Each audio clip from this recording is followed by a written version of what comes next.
Je sais que ce matin, même vous qui êtes en ligne, chacun ne rentrera tel qu'il est venu ou tel qu'il était connecté. Êtes-vous prêts pour écouter la parole de Dieu? Êtes-vous prêts pour écouter les messages du Seigneur?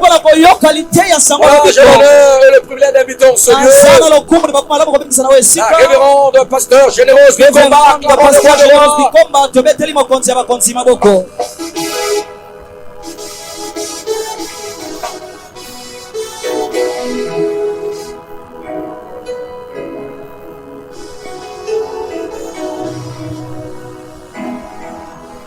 Papa, nous te disons merci pour les souffles de vie.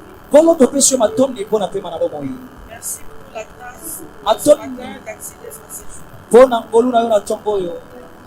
Nous sommes dans ta présence au Père, par ta volonté. Nous sommes bénis d'écouter, Seigneur. Libère mon esprit. Nous qui transmettons ta parole, et nous donne expression. Et ton esprit supérieur, à parler avec précision. Quiconque s'élèvera pour combattre, soit anéanti. Que tout te soit soumis, et que rien n'échappe à la gloire de Jésus. Ainsi nous avons prié. Amen. Prenons place. Nous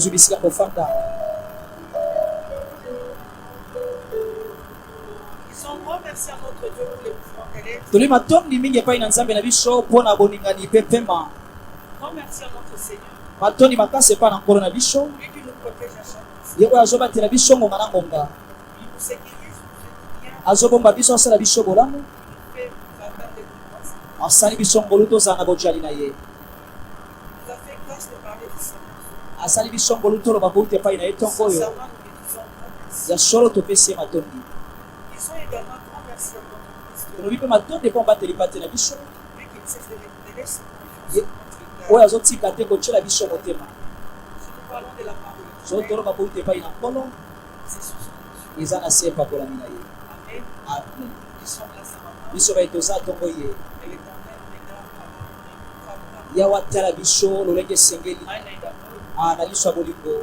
de résurrection. Amen.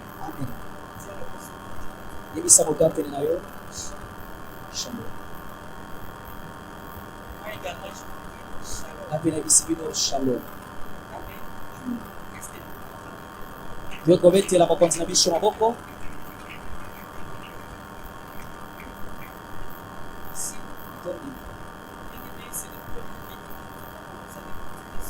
balinga mieza utambokola misanto ndenge bande kofungola mwana likambo oyo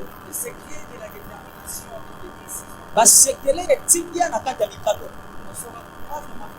toba te kozongela tokende liboso mbala moko. Amen. Amen.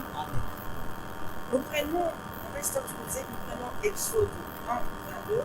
ozukuka bobimi mokapa liboso talatala na tuku mbale na Et mibale puis nous enchaînons avec Exode 2. netokozwa mibale moko kini na jour J'ai la mission ici. L'enfant donna ses temps à tout le peuple. wefolo apesi mobeko na libota mobimba Vous jetterez dans le fleuve tout garçon qui naîtra. bokobwaka na ebale mwana mobali nyonso akobotama Et vous laisserez vivre toutes les filles. mpe bokotika na bomoi bana basi. Amen. Amen. Amina. Nous avions dit le secret de la détermination tolobaki sekele etingia to molenge na kati ya mikano dans la prise de décision bien-aimée. na kati ya kozwa mikano molingami Maintenant, nous voulons marteler en disant ntongo tolingi toboka sete na kolobaka il y a deux façons de prendre des décisions. eza lolenge mibale ya kozwa mikano Soit tu es avec Dieu, soit tu es avec Dieu. tokoza na nzambe tokoza na satani. Amen. Amina. Il y a la prise de décision dans la méchanceté. eza na kozwa mokano na kati Il y a ya également motema la mabe prise de décision dans la bonté. mpe kozwa mokano na kati ya motema malamu. Lorsque c'est dans la bonté, ntango na kati ya motema malamu effectivement, c'est l'Éternel qui t'accompagne. eza yawe nga otambola na yo. Lorsque c'est dans la méchanceté, soki eza na motema mabe sois sûr ndimisama que le diable est de petit côté. ete diabolo apene na yo Il est en train de ye nga otambola na yo Parce que le diable est là, po ete diabolo azali dévoré. mpona kobebisa koboma mpe kopanza kobebisa. Amen. Amina. Lorsque Pharaon prend la décision, ntango falo azwi mokano nous avions dit qu'il tolobaki ete y a le stimulant Et ça, les biloko, ils ont Il y a ce qui stimule la personne. Et ça, ils ont tindika mukazo Ce qui te motive. Ils ont tindika Ce yo. qui a motivé Pharaon. Ouais, tindika qui fallo à Zambokano. C'est lorsqu'il a vu le peuple d'Israël exceller. Tant qu'on va Israël à côté Lorsqu'ils allaient de plus en plus en puissance. Tant qu'on kende ko koma nguya ko En puissance. wana ba Et matanga ils s'accroissaient. pe ba bota ba ko Et ça libéré enchait le cœur de et Pharaon. tungisi motema Il fallo a décidé de les accabler akanya nyokola en bango les chargeant des travaux. na kopesa o misala makasi Par des tueries. ana kobomaka bango Même donnant l'ordre aux femmes apesi mitime de bama ko à botsa la ka baba naissance des garçons dango bana qui basi soient tués. mwana mbala bota ba Et qu'il boma ye laisse les filles vivre. atika ka bana basi Les femmes sages ba femme avaient sage compris ba que sosoli hors de la puissance de Pharaon, ata ko il y nguya avait fallo un être supérieur. ezana mutu akusi likolo azana nguya koleka Alors on devait craindre cet homme. wana sengela babanga moto oyo Qui est cet homme? motu azana C'est ni celui qui nous a créés. eza oyo akeli Là, biso le premier mot, il a azali dit loba liboso mpe dans asuka sa décision, personne ne peut changer. soki azwi mokano moto kaka kobongola On a besoin d'aide ni de aza na conseils. posa lisungi te mopesi tolike ntango akangi Sa décision reste oui et non. mokano na etikalaka iyo mpe amina Alors les femmes sages boye bafemme se sage sont décidées bakangi de craindre l'éternel, kobanga nzambe de ne pas tuer les garçons. baboma bana mibali Ils te ont laissé les garçons vivre. batiki bana mibali babika Pharaon était dans tous ses états. falo atombokaki Il est allé vers les femmes sages. aki okutana bango Et même par moments dans la na vie, bato mosusu na bakomo olingalinga apprenons à observer toekolakolasela Là, c'est le makambo secret. oyo eza dans sekele la prise de décision. na kati ya kozwa mikano ntango oza Les neti femmes sages ont observé. balandelaki Ils ont dit makambo à Pharaon, bayebisi falo les femmes de preuve. basi ya baebelo baza makasi Alléluia. Amina. Ils accouchent avant que nous soyons. bazobota yango biso toya Voilà comment les garçons sont sauvés. tala yango ntina bana mibali Et babikisama l'Éternel fit la crainte des femmes sages. yawe amoni bobangi nzambe ya bafemme Il sage laissa les femmes sages prospérer. atiki bango Et il bafuluka avait béni la maison de mpe Pharaon. apambolaki bandako na bango Amen, amen. amina Pharaon ne s'était pas arrêté. falo Il asukaki a wana te continué. Il akobi a donné l'ordre. apesi mitindo alobi nini Il a donné l'ordre. apesi ndingisa Jette tous les nouveaux-nés garçons. babwaka bana nyonso mibali na ebale C'est l'ordre donné. eza mitindo epesami na kanda nyonso Alléluia. amina balekani Lorsqu'on a dit que ntango baotanga c'est comme si on a laissé la garde. eza lokola babokisa mesa Nous sommes en train de marcher mpe tozolia tout de suite là, kala te avec des ballons. na balanti Je nyonso suis contre l'islam, c'est le problème. po tolingi tokota na bozinga L'ordre est donné. mitime de mesa Tous les garçons. bwaka bana mibali nyonso na ebale Est-ce qu'on peut me donner l'intitulé de l'Exode apesa intitulé jusqu'au fin? Ça nous dit naissance de Moïse. botama ya mose Dieu prépare un libérateur. nzambe aobongisa bokamboli Amen, amen. On donne l'ordre à ce que les nouveaux-nés garçons soient jetés. bapesi mitindo bana nyonso mibali bakobotana bokoma na Et ebale là, c'était Exode 1 à 2. azalaki exode ya Justement, liboso nous sommes à Exode 2. toza na exode Déjà, mibale l'intitulé na ebandeli intitulé La lobi naissance de Moïse. botama ya mose L'Éternel préparait déjà un libérateur. nkolo azobongisa mokamboli Amen, amen. L'Éternel prépare un libérateur. nkolo azobongisa Il y mokamboli a un ordre qui est donné. eza na motindo À la bopesa naissance des garçons, ntango mwa mobala soit jeté botani dans abwakama na ebale votre attention, s'il vous plaît. Ok. On va détailler. Un homme de la maison de Lévi mwana mobali moko ya ndako ya balewi avait pris pour femme une fille de Lévi. azwaki mwasi moko ya engumba balewi Cette femme devint enceinte mwasi oyo azwi zengi et enfanta un mpe fils. aboti mwana mobali Elle vit qu'il était beau amoni ete ayaki kitoko na elongo et elle le cacha pendant 3 mois. abombi ye basanza misato Amen, amen. amina La sagesse d'une mère. bwania ya mama On avait donné l'ordre qu'on jette tous les nouveaux-nés garçons. bapesaki ndingisa bwaka bana mibali nyonso bakobotama na ebale Mais cette dame, mama oyo lorsqu'elle accouche son garçon, ntango aboti mwana mobali elle décide de cacher son garçon. akani abomba mwana na ye Amen. amina C'est-à-dire, Ne pouvant plus le cacher, alokola wesu kobombe te il a caché cet enfant jusqu'à 3 mois. abombi mwana okino sanza misato Là, il s'est mesuré à Pharaon. Il s'est dit que je gagne quand même mon bébé. Amen, amen. amina Jusqu'à 3 mois. Amen. La situation devient compliquée. ikokoso Maman décide autrement. On y va. ne pouvant plus le cacher, lokola wesu kobombe te elle prit une caisse de jaune azwi sanduku moko et elle enduisit. Elle prit une caisse de jaune qu'elle enduisit de peinture oyo atie babiti pembeni et de bois Elle y met l'enfant atie mwana na kati et le déposa parmi les roseaux mpe abwaki atie penepene ya sur matiti le bord du fleuve. penepene ya ebale. La sœur de l'enfant s'était à quelques distances andeko mwasi ya mwana atelemi mosika pour savoir ce qui lui arrivait. mpo ayeba oyo ekokomela ye. La fille des pharaons descendit au fleuve pour se baigner. mwana fala mwasi akiti na ebale mpo asukola. Et c'est Mais on a dit la sœur du garçon, la sœur de Moïse. balobi ndeko ya mosi ya Là, mwasi c'est quoi? Elle s'attend de atelemaki Elle est en train d'observer. aki kolandela. Amen. amina Elle s'étend lorsque maman dépose atelemi ntango son mama frère atie ndeko na dans mobali le corbeille. na kitumba atie na ebale. Et maman est rentrée. mama azongi La sœur de Moïse est restée. ndeko na mwasi atie Debout en train d'observer atelemi otala ce qui arrivera. oyo ekokomela ndeko na mobali. Bien-aimé, le secret balinga misi basekele de la détermination dans le prix de Dieu. yetingia na kati ya mikano ozwa Apprenons à observer. toyekola Car il y kolandela a un temps d'observation. po ete ana ntango Il y kolandela a un makambo temps de garder silence. ya mpe na ntango kovanda Il y kimia a également le temps de parler. ya mpe na ntango ya koloba. Amen. Elle est restée là debout en train atikali wana d'observer. kotelema Bien-aimé, olandela dans la vie, na bomoi il y a un temps d'observer. eza na ntango Il y esengeli a aussi otelema un temps pour garder silence. olandelaka mpe ntango ya kovanda kimia. Apprenons à observer comme il faut, toyekola tolandela à makambo ntango garder silence quand esengeli il faut. tofanda Et kimia à ntango parler esengeli quand il mpe toloba ntango esengeli. Amen, amen. amina Lorsque tu observes, ntango olandela l'Éternel t'oriente. yawa okamba yo L'Éternel te dirige. yawa otambwisa L'Éternel yo te parle avec précision. azolobela Elle est osikisiki restée debout en train d'observer son atelemi frère olandela ndeko na mobali. silencieusement. Ah, Elle est akimia restée là nyonso debout. atikali wana Maman a kotelema. déposé l'enfant. Maman akitisi Malgré mwana. elle, elle est partie. ye akei mama akei Miriam est restée. yoya matika. La fille des pharaons descendit au fleuve pour se baigner. mwana ya falo ya mwasi akiti na ebale kosukola. Et ses compagnes se promenèrent le long du fleuve. baninga na ye baki kotambola penepene ebale. Elle aperçut la caisse au milieu de roseaux. amoni kitunga penepene ya bamai. Et elle envoya sa servante pour la prendre. atindi mosali na mwasi azwa yango. Elle ouvrit afungoli et yango vit l'enfant. mpe amoni mwana. C'était un petit garçon qui pleurait. ezalaki mwana moke ya mobali ayaki kolela. Elle en eut pitié. ayokeli ye mawa Et elle dit, mpe alobi c'est un enfant de Dieu. aza mwana baebelo. Alors la sœur de l'enfant dit à la fille de Pharaon, aboye ndeko ya mwasi ya mwana ayebisi mwana mwasi ya falo. veux-tu que j'aille te chercher une nourrice parmi les femmes des Hébreux olinaki kolukela moto akobokola ye katikati ya bamama baebelo pour allaiter cet enfant? mpo amelisa mwana oyo. Va, lui répondit la fille de Dieu. kende mwana falo ya mwasi yanoli ye. Et la jeune fille alla elenge mwasi akei chercher la mère de l'enfant. aluki mama ya mwana. La fille de Pharaon lui répondit, mwana falo ayebisi ye emporte cet enfant mema mwana oyo et allaite-le. melisa ye Je te donnerai ton sang. nakopesa yo lifuti na yo. La femme prit l'enfant mama mwasi azwi mwana et l'allaita. mpe amelisi ye.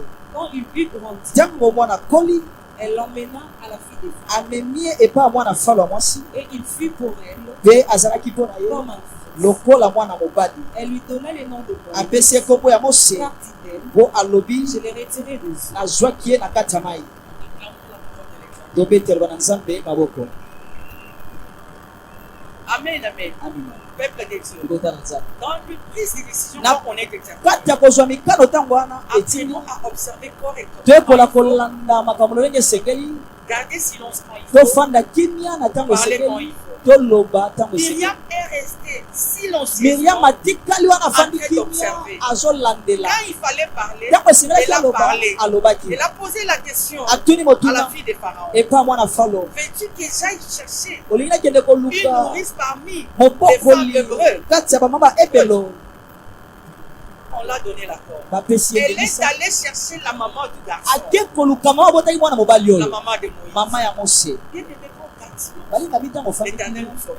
yawa okamba Et biso nous saurions, azokamba il nous biso parle avec précision. azolobela biso ndenge esengeli. Quand la sœur de Moïse était là silencieusement, ntango ndeko ya mose aki wana na l'Éternel est en kimia train yawe de l'équiper, azali kopesa ye de la makoki montrer kolakisa comment ye amener lolenge les nini libérateurs amema à mokakoli l'endroit qu'il faut. na bisika esengelaki. Aha, Bien-aimé, abalika nous avons Pharaon, toza na falo sa fille mwana na ya mwasi est de s'aligner. aza na molongo na ye C'est-à-dire, eli elle koloba savait l'ordre que son père avait donné. ayebaki ndingiso oyo tata apesaki Mais elle avait quand même fait un choix. kasi aponaki Amen, amen. Amina. Elle a fait un choix aponi lorsqu'elle a vu le corbeil ntango amoni kitunga ya mose dans la mer. na ebale Elle l'envoie sa servante chercher. Lorsqu'elle l'ouvre, elle voit un beau garçon qui pleure. Elle s'est dit, elle avait même la réponse. Elle s'est dit, c'est un petit des Hébreux. Amen, amen. Qui devait être jeté dans l'eau. C'est elle-même qui pouvait même jeter l'enfant. Parce que l'ordre de son père était déjà donné. Amen. Mais il décide autrement. Lorsqu'elle entend Myriam, veux-tu que j'aille te chercher une prise? Lorsqu'elle donne l'accord, c'est-à-dire elle entre en opposition avec son père. Parce que c'était dans la providence divine. C'était les arrangements de Dieu. Pour que les libérateurs arrivent à la royauté, il fallait des méthodes pour qu'ils puissent y accéder. Mais comment cela pouvait-il arriver? Il fallait que Moïse se retrouve au lieu convenable. Le lieu convenable, c'était la mer. Mais parce que c'était dans les arrangements de Dieu, parce que c'était dans les arrangements de Dieu, il fallait que la fille de Pharaon arrive également au lieu convenable. Pour l'accomplissement de ce que l'Éternel avait déjà décidé dans sa souveraineté. L'Éternel préparait déjà un lieu. Les lieux de l'accomplissement, c'était la mer. Les lieux d'accomplissement, c'était la mer. Apparemment jetée. Apparemment, elle était jetée, abandonnée par sa mère. Sa maman l'avait abandonnée dans la mer. Bien que par la sagesse divine, l'Éternel l'avait aidé de faire un tombé bien solide pour que l'enfant ne se noie pas. Quand l'Éternel est avec nous, qu'importe les degrés de combat, qu'importe les complots ça et là, c'est que l'Éternel a aidé. Même si la situation est difficile, même si la situation est amère, même si tout le monde est contre toi, l'Éternel viendra autant convenable pour te secourir pour l'accomplissement de sa décision.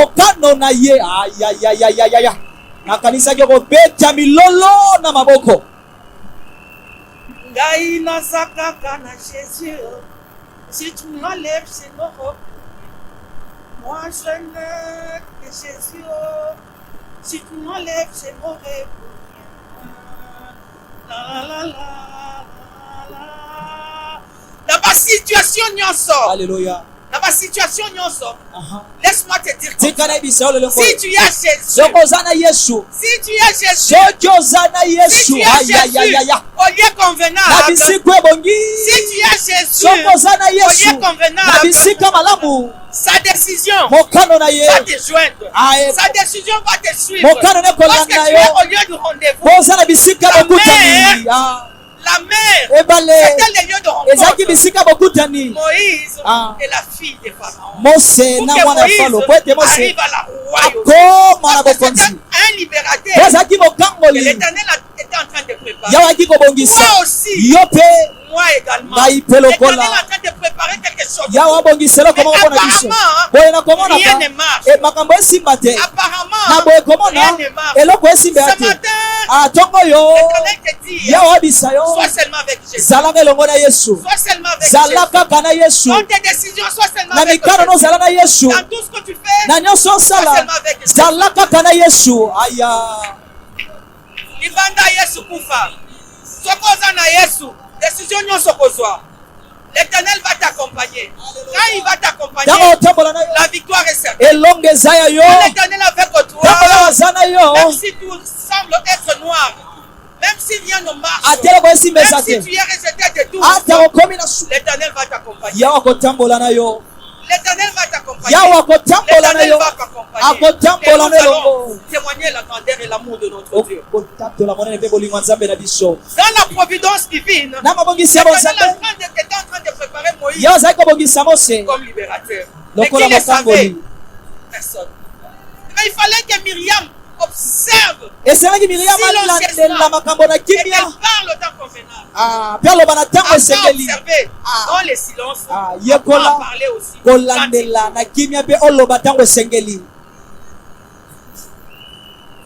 Quand tu parles, quand il ne faut pas, tu t'attires des problèmes. Quand tu parles, quand il ne faut pas, tu te tues à petit feu. Alléluia. Mais quand tu parles avec Dieu, quand tu parles avec Jésus,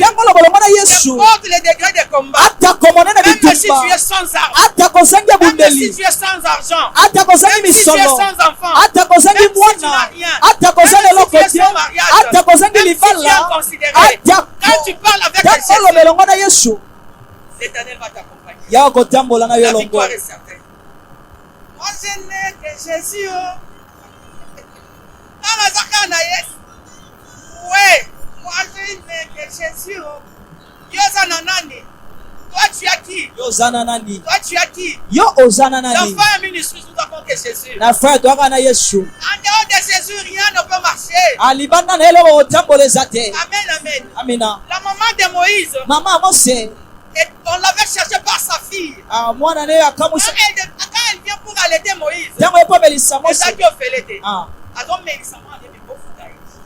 C'est que l'Éternel fait. Oyo asalaka Moment ça dépasse l'entendement de elegelaka mayele ya bomoto. Comment Myriam devait être là? Lone biyo mesaka zala wana. Donc, tu peux regarder qui pose ta Myriam. Oh, Moïse a commencé à se Seigneur. Amen, amen. La foi de Moïse a allaité. Moïse, moyen quelque chose. Mama Mose amelisi Mose kasita lifuti. Na passe. Comme sur le sale. Na passe dit. Na miracle attendait. Et comme il dit. Alors, dans tes décisions ne sont pas influençables. Na mikano noko memama te.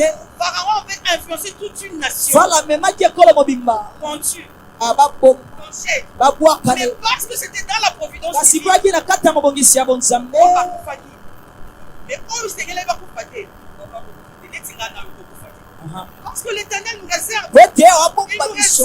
Azobomba Et ce biso. que nous allons faire avec Jésus, Oyo tokosala longo na Yesu. nous serons des témoignages. Atokozala Nous matatoli. serons des témoignages. Tokozala Mais matatoli. jusque-là, il nous arrache encore du danger. Aza kobatela biso na bambeba azobomba biso baninga azobatela biso mpona nini Parce que dans sa providence, mpona kati ya mabongisi na bonzambe il attend que chacun de nous azozela moko na moko na biso garde les lieux de l'accomplissement. azala na des bisika décisions de Dieu. bokutani ya mikano na nzambe Il observe silencieusement. alandela makambo na kimia Il parle quand il veut. aloba na ntango Voilà les esengeli secrets tala de sekele l'accomplissement ya bokokisami des décisions ya de Dieu mikano na dans la nzambe na détermination. kati etingia Lorsque tu es déterminé avec ntango ton oza Dieu, na etingi elongo na tu nzambe apprendras à observer quand tu veux. okolandela makambo ndenge Tu esengeli apprendras à garder silence quand il okoyekola faut. to mpe kofanda Tu kimia na ntango apprendras à esengeli parler. okoyekola mpe Quand il koloba faut. na ntango esengeli Amen, amen.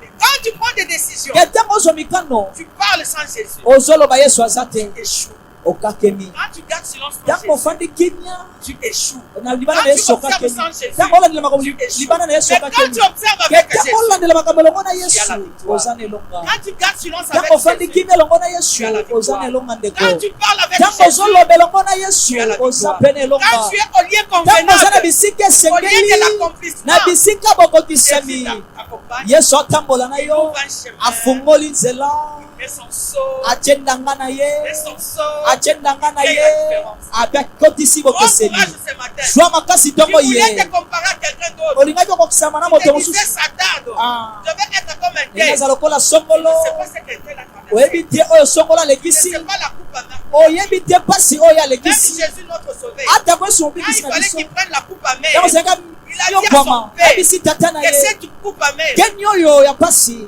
aille loin de moi. ekende mosika na ngai Pas ma volonté, Ah, mais mokano ta na ngai te volonté. kasi mokano C'est ce na que yo nous devons nous dire aussi yango nde ce sene matin. tomiloba Dans ntongo tout ce ye qui nous arrive na à nyonso par ekomela rapport à biso mer, boye eza mpasi tu te dis, omilobi Seigneur, pourquoi kolo mpona nini makambo oyo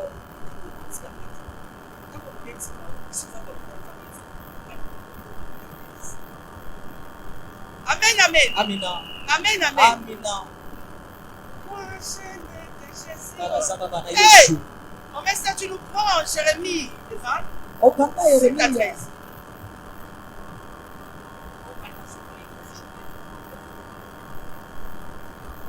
Tu m'as persuadé, éternel. Jérémie 27. Tu m'as persuadé, éternel. ondimisi ngai yawe Et je me suis laissé persuader. mpe natiki nandimisami Tu m'as saisi. osimbi ngai Tu m'as vaincu. ape olongi Et ngai je suis chaque jour un objet de raillerie. naza mokolo na mokolo sija licho Tout le monde se moque de moi. bato nyonso baoseka ngai Car toutes les fois que je parle, po ete mbala na bana nazoloba il faut que je esengeli kaka naganga que j'écris à la violence naganga makasi et à l'oppression. ape na kotukama na bapasi Et la parole de l'Éternel est pour moi un sujet de prompt et de riser chaque. Amen, amen.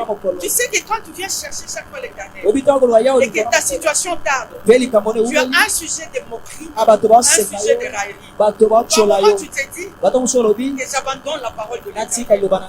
Laisse-moi te dire, n'abandonne pas. La parole de Dieu, c'est celle qui fait tout. Et cette parole, si tu ne sais pas la comprendre, elle te détruit. Pour que cette parole ne te détruise pas, marche avec Dieu. Parce que cette parole, tu l'abandonnes, elle va te détruire. Si j'ai dit, je ne ferai plus mention de lui. Je ne parlerai plus en son nom. Il y a dans mon cœur comme un feu de vent qui est renfermé dans mes yeux. Je m'efforce de me compter et je ne le fais. Car j'apprends le mauvais propos, l'épouvante qui règne à l'entour. Accuse-le et nous l'accuserons. Tout ce qui était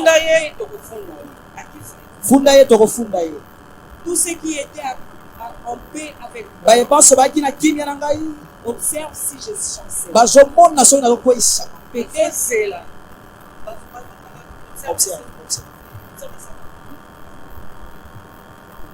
Peut-être se laissera-t-il surprendre.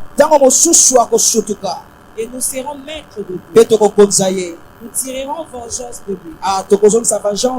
Et l'Éternel est avec moi comme un héros puissant.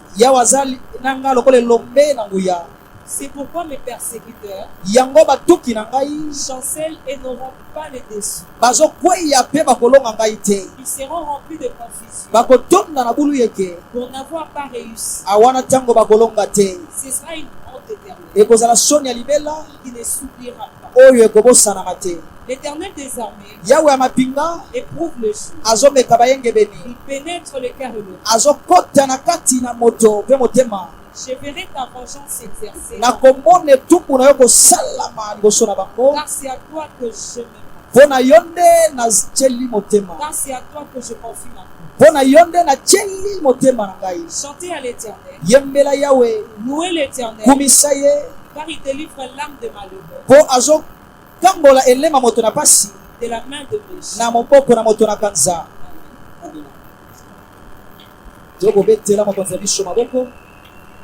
Peuple de Dieu, lorsque tu t'accroches à la parole de Dieu, tu seras un sujet de problème. Parce que ta situation peut être sans pire. Matin soir, tu n'as toujours pas de solution. Et maintenant, tu deviens l'objet de raillerie. Tout autour de toi, on ne parle que de toi. On se moque de toi. Parle de toi, l'histoire. On parle de toi pour te décourager. On attend vraiment de voir ils se disent, accusons-les. Nous l'accuserons. Ils cherchent à t'accuser ça et là. Dans la famille, là où tu travailles, dans les quartiers. C'est ton nom. Il est parfoué ça et là. Parce que toi, tu es avec Jésus. Mais laisse-moi te dire que parce que toi, tu es avec Jésus, c'est lui le défenseur de ta cause.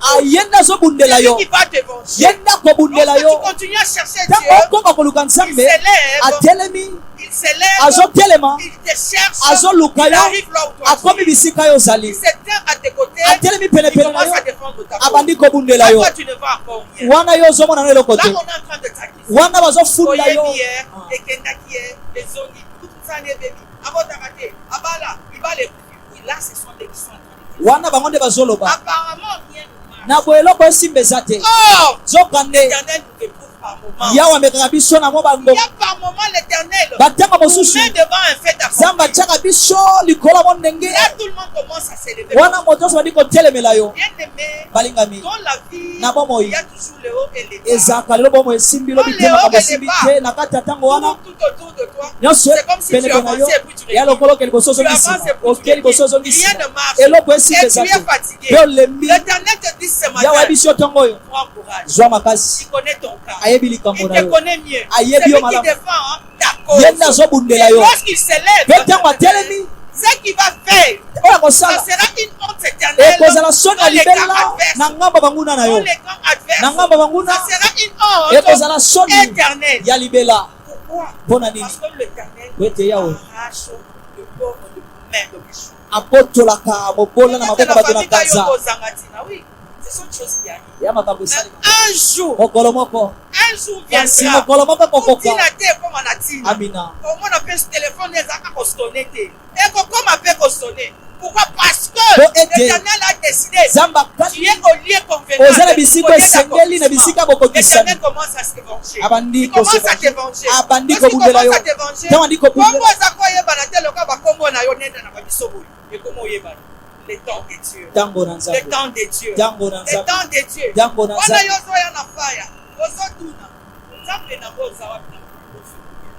Seigneur, tu es où? Tu es où? Oh, ça passe au calme. Ah, Jésus.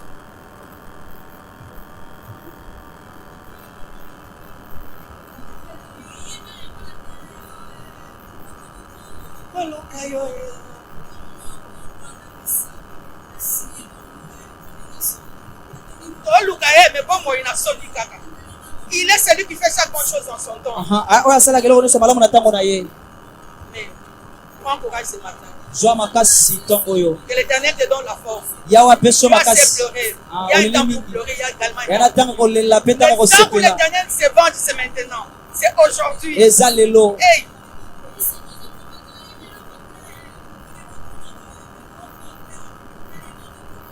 Innocent. Oui, innocent quand il va même la ligne avec innocent oui.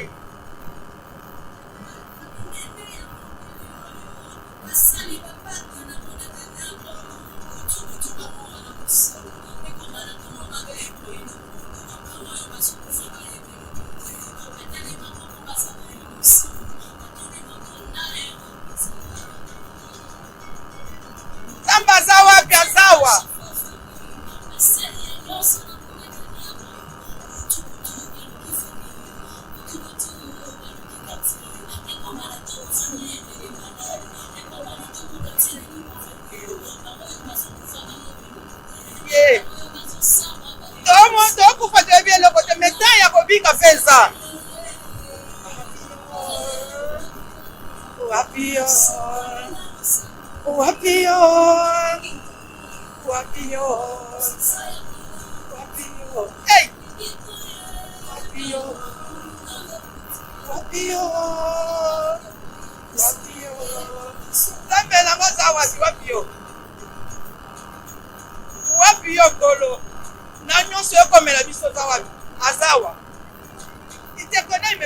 Ayebi ngai.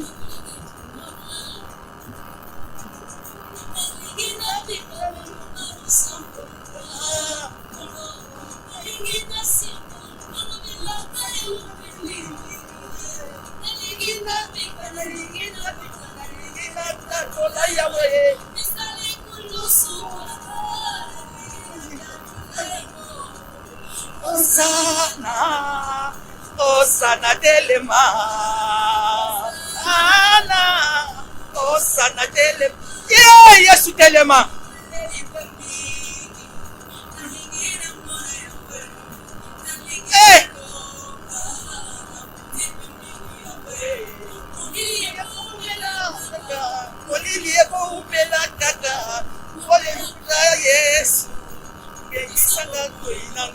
Angengisa bisoko ganan sapakati nanga yo nabi kambuma no chene nanga nabi kambuma bo fate nanga. Alléluia.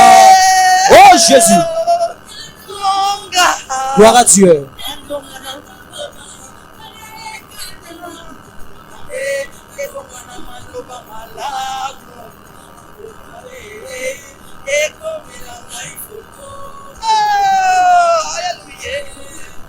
Vision nakana bango. Alléluia. Follow ya comme la payo. Hey! Yeah. Oh, apio.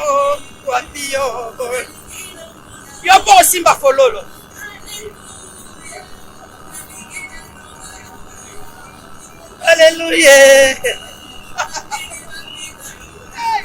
fololo comme la yo bende kolanga.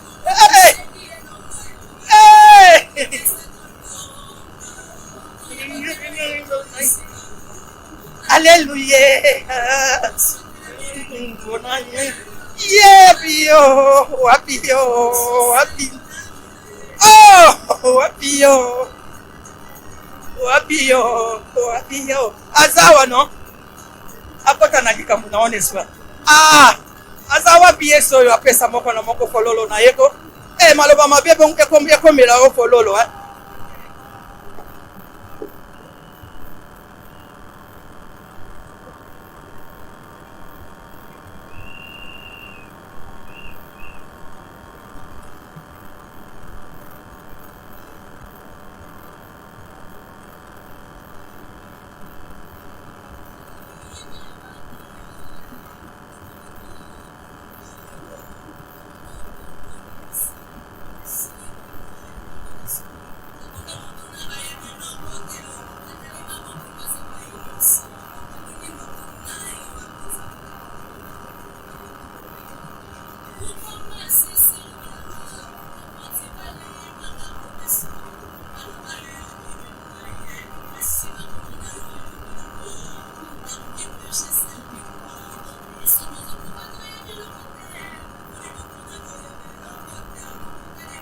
Totaba innocent. Adna kobeta maboko po fololo na upe kokoma. Basali ata basangani sombia na monde de ténèbres na kombo na yo. Fololo nkolo ekomela yo. Amen. Aloba na bango mabe et bon wane comme un bouquet de fleurs parce que toi tu y as un témoignage tu le seras. Oyozali tatoli. On a le temps d'observation. On a le temps de silence. On a également le temps de parler. Toza na tango ya observation kofanda kimya pe na tango ya koloba.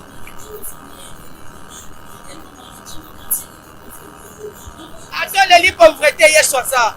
Atoleli maladie azali. Ko abikisa maladie baninga na bakokate. Opesi bana depone ka okate. Opesi mabala depone ka okate.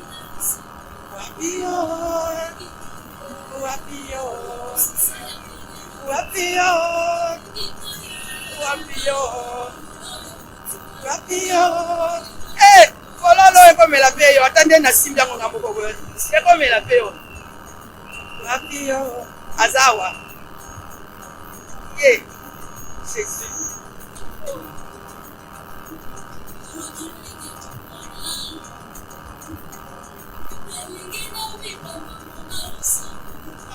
Oto yako luke pamba te.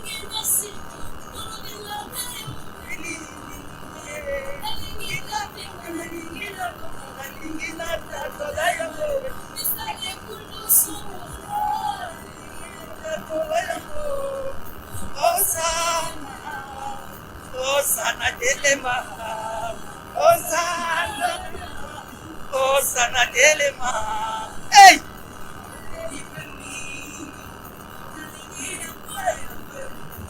Bandako balola fololo na motema na yo bandako mona ngo. Wana bango bazozela ba mona ko triste. C'est pas toi de la tristesse. Il y a un temps pour tout.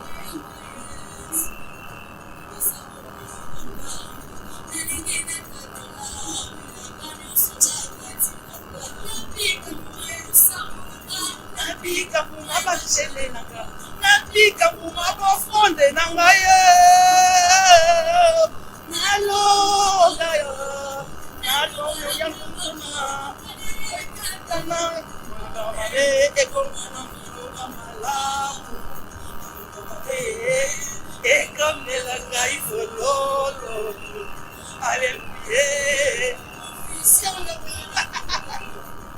Alléluia. Bali yasuni yankoto na bando moko. Alléluia. Wapio, wapio. Wapio. Wapio. Wapio. Wapio. Wapio. Wapio. Wapio. Wapio.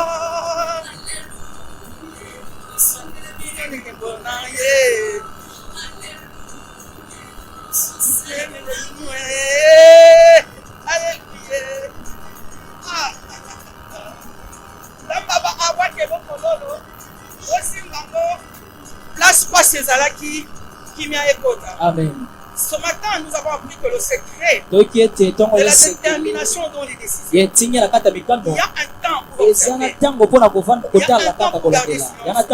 Il y a également un temps pour parler. Pas parler avec n'importe qui, mais parler accompagné par Jésus. Lorsque Jésus accompagne tes tirs, n'importe les degrés de combat, la victoire est certaine. Là où tu étais bloqué, là où on avait comploté contre toi, là où on avait déjà arrêté la mort, là où on avait déjà arrêté l'échec, là où on entendait te voir chanceler, pour qu'on se moque de toi. Ce matin, Jésus s'élève, il entre dans ta barque, il te tient à la main, il décide de te venger pour que dans l'arcan il y ait confusion. Telle est ma prière. Au nom de Jésus. Amen. Amen. Merci, maman.